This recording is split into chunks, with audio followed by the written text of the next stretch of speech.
Hey guys, Kerala to Ladakh solo ride day 9 ആണ്.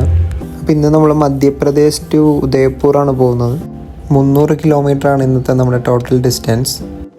മധ്യപ്രദേശ് കഴിയുന്നവരെ റോഡുകൾ വളരെ മോശമായിരുന്നു.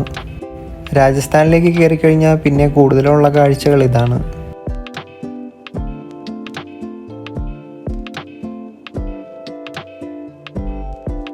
വളരെ നല്ല റോഡുകളാണ് രാജസ്ഥാനിൽ, നല്ല ഭംഗിയുള്ള സ്ഥലങ്ങളുമാണ്.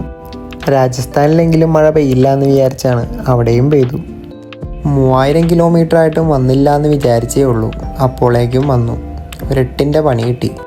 ഉദയ്പൂർ എത്താറായപ്പോഴത്തേക്കും ഹാൻഡിൽ നല്ലോണം വെട്ടാൻ തുടങ്ങി. അപ്പോഴാണ് ശ്രദ്ധിച്ചത് ഫ്രണ്ട് ടയർ പഞ്ചറായിരുന്നു. പഞ്ചർ ഷോപ്പിലേക്ക് എത്താൻ കുറച്ച് ദൂരം തള്ളേണ്ടി വന്നു.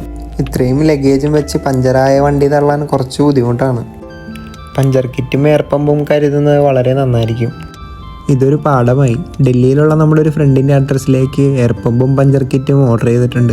2 ദിവസത്തിനകം നമ്മളെത്തുമ്പോഴേക്കും സാധനം അവിടെ നിന്ന് കളക്ട് ചെയ്യാം. പഞ്ചർ ഒട്ടിച്ചപ്പോൾ നമ്മൾ നേരത്തെ ബുക്ക് ചെയ്തിരുന്ന നമ്മുടെ റൂമിലേക്ക് എത്തി. ഉദയ്പൂർ മെയിനായിട്ടും കാണാനുള്ള സിറ്റി പാലസ് ആണ്. സിറ്റി പാലസിൻ്റെ വിശേഷങ്ങൾ മറ്റൊരു വീഡിയോയിൽ കാണിക്കാം.